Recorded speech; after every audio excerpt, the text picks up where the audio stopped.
So thank you so much for the invitation, and I'm very excited to have my first Zebra lanyard here. So first, why am I giving this talk? So you're all here. So I want to congratulate you for being here, because that's the first step in patient advocacy and empowerment for patients. And I'm covering this because I interact with a lot of patients with different cancers, mesothelioma, lung cancer, and some of these diseases are rare, like NET. And if we don't go out there and talk about it, and you are the experts on your disease, so if you don't go out there and talk about it, no one knows. So the NET challenge, as we've been hearing, a lot of late diagnosis, people get misdiagnosed, they get ignored for their symptoms, and everybody has a story to share about that. A lot has to do that the medical community hasn't been as aware. So a big part of your role as advocates is to make sure that the doctor that's treating you knows what your disease is about and what's the latest in your disease. We know that there's less patients that are recognized, less representation in clinical trials, and I care a lot about that for many aspects. For NET, because it's a whole disease that is underrepresented, and also many parts of the world and communities that we serve are not even included in this trial. So how do we really kind of change that? Patient advocates are the solution. And then, because there's no awareness, there's no funding. And if we just passed October, you went everywhere, there was pink all over the place, which is wonderful. My mother has metastatic breast cancer, so that's great. But at the same time, there's so many people out there, like people that are living the story of NET, that are not getting the awareness and not getting the support. And I had a patient last week that came to clinic and told me in tears that she just felt so deflated and alone, because there was nothing when she walked into my cancer center talking about her disease and lung cancer, and NET also is another disease that gets ignored. So why become an advocate? You're here because your story matters and your experience matters. And this is a quote from someone with diabetes. So for every disease in the world, there's a story that matters, and that sharing those stories is powerful, not only for people to find community, but also for us to move the science.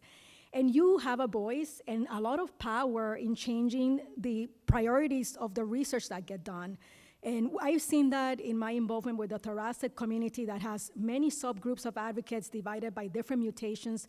And I'm sure in the future we'll have the same thing for NET. Like, as we learn to understand diseases, there'll be subgroups of NET that will get their own advocacy group, because that matters. Then you can influence not only the project. I'll give you an example. One of the rare mutations that we treat is ROS1 fusion in lung cancer. That's about 1% to 2% of all lung cancer. And if you wanted to do a large trial, you will be waiting in your office for those patients to come, because we see probably 1 or 2 a year. Now, if you open it up to the whole world, and this is what the Rosiders, which is an advocacy group, did.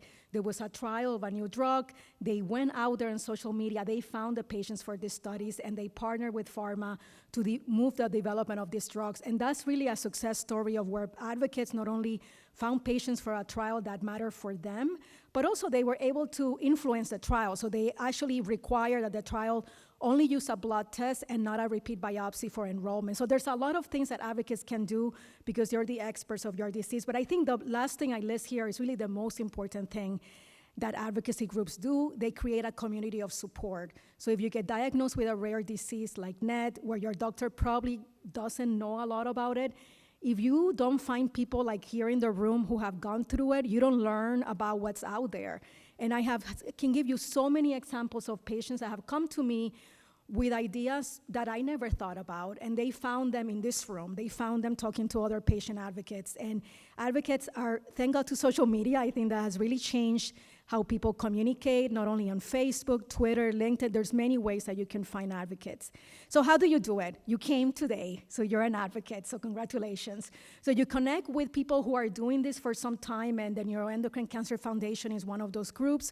The International Neuroendocrine Cancer Alliance that is really kind of reaching the back in countries where there's not a lot of medical experts on this disease. We're very fortunate to be here with people who really specialize on your disease and learning more. And then, how do you get started? Just develop your story.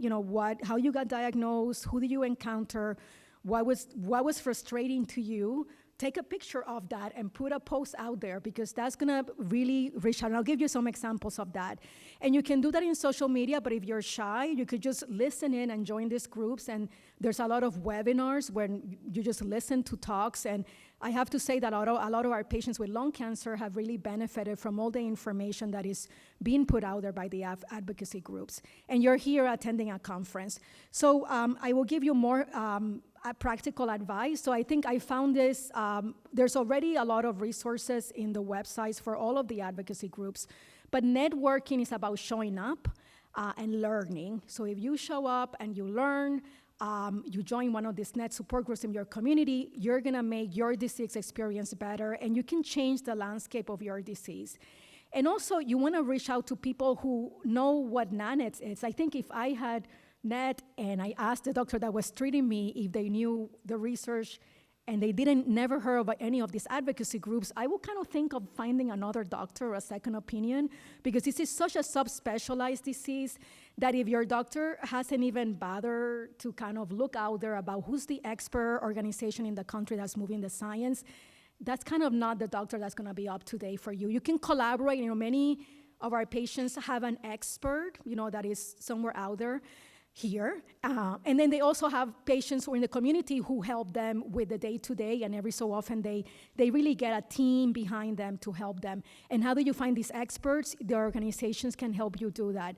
And then you can build momentum. You can have a fundraising campaign, because money matters, and it moves and it pays for things like this, so it's important that we kind of put our money out there.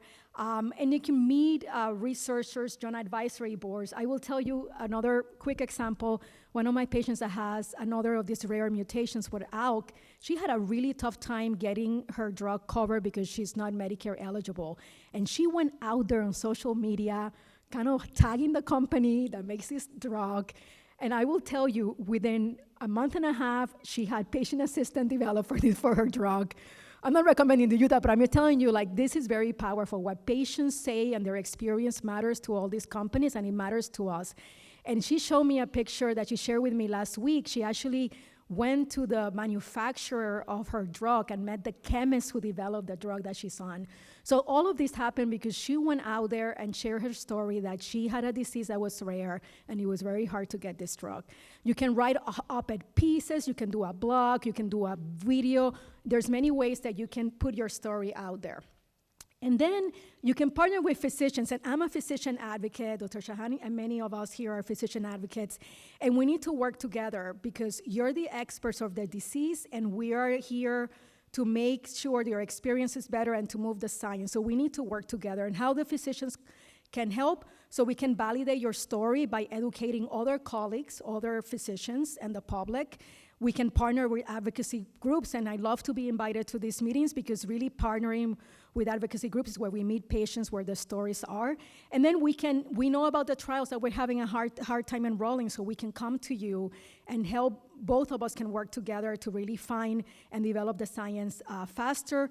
We can also co-develop guidelines and resources, and I'm part of the ASCO Evidence-Based Committee, and many of our evidence-based guidelines right now are developed with patients in the room and advocates because it is so important.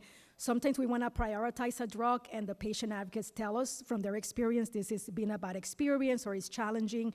And how do you do this? So I'll give you some examples. So I've been in social media for a long time. I guess because I was a dancer, I like to be out there. But you don't have to be shy. You can write a group, and I will tell you. So I've been named social media, whatever, influencer. It doesn't matter. What matters to me is that I interacted and I share a story. So every time I go to a meeting, I'll be around taking pictures with you guys. I post it, and then I post the organization. And you can read on the left, but in the left, I had a post I made for Lung Cancer Awareness Month. And then I got a reply back from an advocacy group and a patient. So this is how the connections happen in social media. It's really like your neighbor told you something that you heard, and then your neighbor called you. So that can happen in social media. People can direct message you, and you can make these connections. And then I do fun things like I do videos. I don't know if I can, wait, let me see if I can press this. Ooh, no, maybe.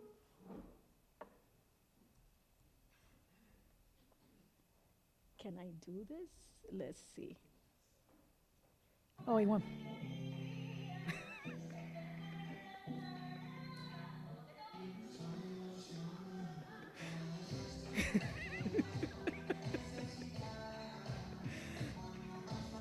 So I've done a lot of fun videos dancing. And you can do this with your kids. You could do this. I mean, you don't have to dance. I love dancing, but I've done things with songs, making parodies and stuff, and it gets attention and really thousands of views. And my idea here was to talk about lung cancer screening in Spanish for the Spanish audience. So why is this important? So storytelling. So I do a lot of advocacy for policy. So I think that if we stay here, talk about how our system is broken and we don't invest in drugs and we just talk to each other about it and never involve politicians, we don't move the science. So politicians are moved by stories. So there's millions and millions of examples of things that were not covered by our government. And then someone heard a story that touched them. They heard a story of someone in this room or someone, their neighbor or their nanny, someone that they knew. So the story became real for them. And that's how laws get made. And I will share, the founder of this organization did this, and he founded this group, and she fell alone, and she went out there 14 years ago, really talking about the story of NET and how it was not researched and understood. And this is a legacy. Like, your story lives on. People have, for this organization, many others have done videos about their journey with NET. So when you share information, you empower yourself, you empower others. There's also what you have learned about insurance and resources. That's key because you're the experts, right? You learn a lot about how did that things cover, how did it happen for you, and you sharing that with others is really priceless. And also the clinical trial recruitment. I think that when patients talk about their experience in clinical trials, more patients want to join, and that's critical for us to move the science. We will not have new drugs for NET if we don't have clinical trials. So if you hear people that don't want to join trials, just say that. Like, if we don't have people join trials, we won't have new drugs. So that's another part of where your involvement is so key. And fundraising, we can't pay for trials if we don't have money, especially with rare diseases. And then I would encourage you to go outside your silo. So obviously, breast cancer has done amazing. Lung cancer is doing a little bit better. But we have a lot to learn from each other, not only physicians, but other advocacy groups. So I was yesterday at this lung cancer event, and there's the founder of the White Ribbon Project, which is a very simple concept. This was a woman in Colorado who got diagnosed with locally advanced lung cancer. And she felt so alone because it was just after October, there was a lot of pink, and she told her husband, no one cares about my disease. And he told her, I'm gonna make you this big white ribbon, a huge one, and we're gonna put it in the lawn. And they started this movement 10 years ago. They have distributed 10,000 of these white wood ribbons. So we need a zebra one. And all over the world, people are proud to share this. It's wood ribbon because you can't throw it out, it's wood. I have several of them. And it's a movement. They talk about screening, and they've been doing this all over and really getting other people engaged. So that's one story, but there's a million stories of how one person really changes the conversation. And then cross-cancer collaboration for advocacy groups is key. So example, in the lung cancer space where we care about biomarker testing, if we wanna get Medicare to cover that universally, all of the diseases that use biomarker testing need to be involved. And there's a lot of innovation and resources. I think we can learn a lot from the colorectal cancer and the breast cancer community about how they have engaged youth navigation, peer support, and how they have become very successful at fundraising, getting actors to get involved in their PSAs, getting politicians involved. So there's a lot to be learned. Let me see here. Can I move forward? The battery is running low. I'm not running low, but the battery is running low. Here. And I will finish to just tell you that NET is not only in the United States, it's worldwide, and there's a lot of work that advocacy groups need to do to kind of bridge the gap for countries that don't even have experts. So how can we help and put your messages that you put out there and all the education that we put out there really have an impact worldwide. So that's just what I wanted to share. And my last slide is to conclude, if I can. Oh, here. Oh, sorry. I am not, okay. So advocacy transforms cancer care and empowers patients. I hope I communicated that. Physicians and patients work together. And we have a stronger voice when we are here together talking about your disease and how to find solutions. And I think the stronger the advocacy group is, and the more we show up for each other, the stronger this community will be and the type of money that will be invested. So I love this quote from another cancer survivor, that advocacy gave me back a sense of control.